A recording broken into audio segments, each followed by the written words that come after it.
Hello, everyone. Welcome back to Astral Thoughts Podcast. On today's podcast, we will be answering the question, what is reality? I know that's a really broad question that can be dissected in many ways, but essentially it comes down to reality is what you make it. But today, we're going to break down the layers of reality and we'll talk about the reality of the physical, where you can touch, to the realms that you can only experience beyond the body. So, what is reality?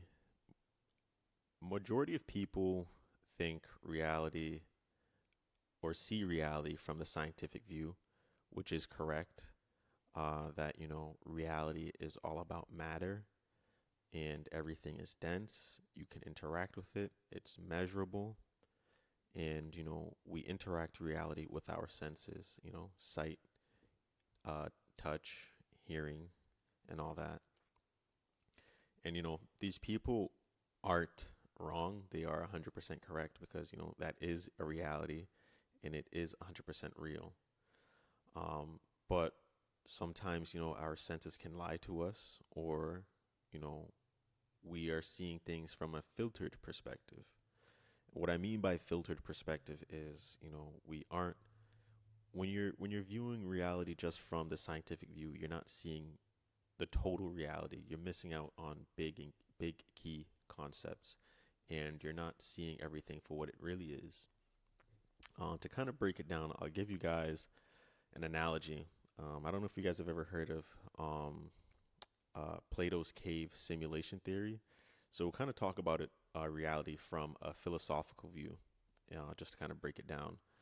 So Plato's cave simulation theory, it basically just means or basically just imagine that there's prisoners that are born in a cave, and inside this cave they're chained. Yeah, they're chained, and they're facing a wall. So from birth they've been facing a wall inside a cave, and behind them in the cave is a fire, and between the fire and the prisoners there's people walking between them, and those people walking in between them are carrying objects in their hand. And since there's a fire in the cave and they're facing, the prisoners are facing the wall, that then there's a shadow being casted on the wall. So the prisoners think the shadows are reality because it's all they've ever seen. But if one prisoner escapes and they go outside the cave, they then see the real world. And then they realize that the shadows that they've been seeing this whole time are essentially poor copies of real things. So, lesson from this is, we also might be in a cave, and we're also only perceiving things from a filtered perspective, or we're only seeing a limited version of true reality. And that's how I kind of view the scientific view of reality. It is real and it is 100% correct, but we're not seeing reality for what it really is. Um, so I guess I'll kind of give an example of how and when my reality kind of shifted in my spiritual journey. It's happened multiple times, or yeah, it's happened multiple times, but I'll kind of talk about two instances where that really stuck out to me. Um, so the way I view reality is the spiritual view, and I'll kind of touch upon that as well, but I'm going to talk about, how and when my reality shifted. So I've talked about this in previous podcast episodes, I believe, but the one that stuck out in my mind was when I asked my sister to pick a number between 1 and 100, and I told her I would then meditate and try to figure out the number. And I did it successfully on my first try, and after I was successful, I kind of, was just like in an awe moment that, like, wow, this really happened. But from like the books I was reading, it says it's possible. Everything is possible because of the mental plane. Essentially, what happened was, my sister had picked the number, and when you pick the number, you're using the power of thought to select the number.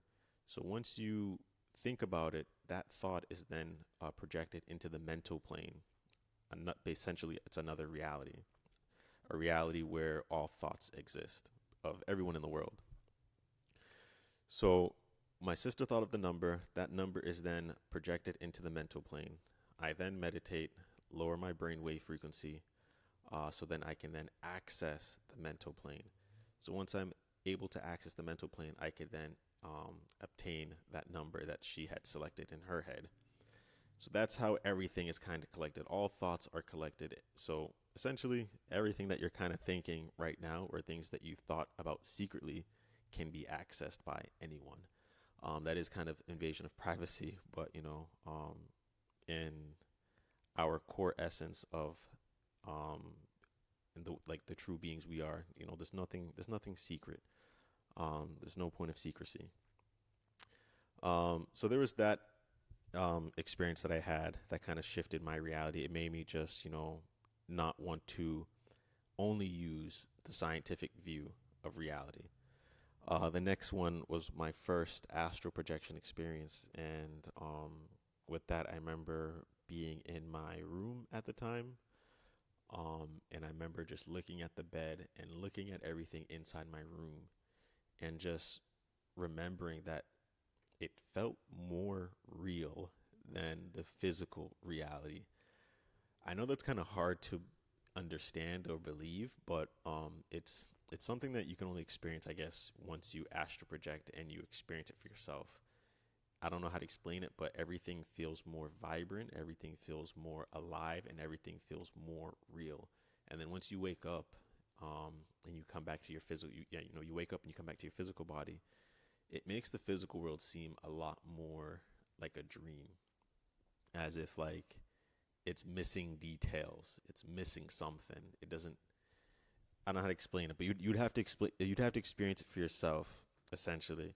But yeah, those were like my two. Those were like my two experiences that kind of changed everything for me.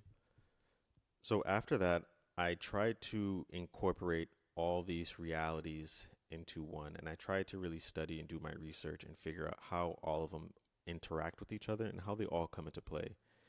And like I've said, I try to use the physical reality and I use the spiritual reality to kind of learn about my experiences, and I try to come to, I guess, educated guesses, or sometimes using, I guess, my science knowledge, my scientific knowledge, to make educated guesses on what is happening and how everything kind of comes together.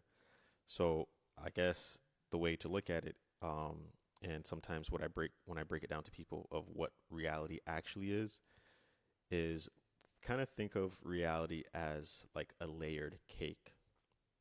On the top layer or bottom layer, whichever one you want to come first, would be the physical reality, and then the reality or the layer above that or below that would be uh, the etheric realm or reality. And that reality is just basically like a duplication of the physical, but just a little bit less. It's less dense than the physical. And then the layer above or below that one, that would then be the astral realm or reality. And that's the reality that, we go to when we astral project. That's also the reality that we go to when we dream at night. Um, so sometimes, not sometimes, but a lot of times when you dream at night, you're actually in the astral realm, traveling and going about your business in your dreams and all that, but you're just not consciously aware. And then the final layer would then be the mental plane, and the mental plane is would be would just be all thought, and just all thought and consciousness. You're just a ball of consciousness, and what you realize as you go deeper into these realms, you start to realize that everything is a lot more thought responsive. And what I mean by that is, for example, you're in this 3D realm right now, that you're using while listening to this podcast, and if you see a water bottle in front of you and you want to move it, you put that intention or that thought that you want to move it, and then what do? You use your physical body, your hand, to move it. So now, if you're in a dream and you're in the astral realm, and you say, for example, you become lucid in that dream, and you realize that you're in a dream, and you see a water bottle in front of you. All you would need to do to move that water bottle is to use your thought or intention of moving it, and you use your willpower, and it will move. And what I mean by that now is that's what I mean when it's more thought responsive. You just use your thought to control your reality. Um, and you just start. And I've never been to the mental plane. I've never been. I maybe one day, but like they say, it's as you move deeper into reality, um, everything becomes a lot less dense, meaning you can go through things and all that. So, but yeah, um, the next thing I kind of want to talk about, someone asked me a question on Reddit. The question that the person had on Reddit, they were basically saying that they read this book, and in the book, um, the woman was saying that, but yeah, like what she's saying is that like the reality we're in is a bad copy of the original reality, and that when we come here, so when we come to Earth, our mind is wiped, and that's why we don't remember who we are. And the idea is for us to remember our true nature while we're here. And when we die, or when we pass away, um, we leave this realm. I do agree with that, and I do agree with that because of like books I've read um, that basically support that idea. Why our minds are wiped. I've heard different perspectives on why that occurs. And a lot of times people say, imagine, in your past life, someone did something, harmed you in some way, in a malicious way or whatever, and say you're now reincarnated, and in your new life, you have to work with that person. And the way humans are very, or people love to hold grudges. Um, So imagine you reincarnate to the next life, and and you're saying your past life someone beat you up or did something to you, and now in this next life you have to work with them. If you remembered that, you would probably hold a grudge to that person for in that next life as well. Um, so it would probably hinder our growth. It would hinder our ability to work with people and all that, and we probably just wouldn't overcome our lessons that we needed to learn. So that's my take on that. I've also, heard that, it's just the way that we need to experience. And I believe it's just the way we need to experience life. We need to start with a blank slate to kind of continue learning and progressing on our spiritual growth and path. So that's how I kind of take it. I do believe that is true. Um, I've also heard that there's a spiritual school and all that that we go to when we leave this earthly realm forever. Um, there's so many stories, but from you got to do your own research and see what really sticks out. And from my research and the books I've read and the people I've spoken with, everything kind of supports the idea that we're here to learn. It's not that we're really trapped here, but we come here willingly, and we come here to support one another, to spread love, and to teach each other, and to just have empathy for one another, and to really elevate everyone's mind so that we can just continue on this spiritual path of greatness, just continue to spread love and to just help people overcome their fears in life and all that. But yeah, that was the podcast, everyone. If you have any questions, please comment below.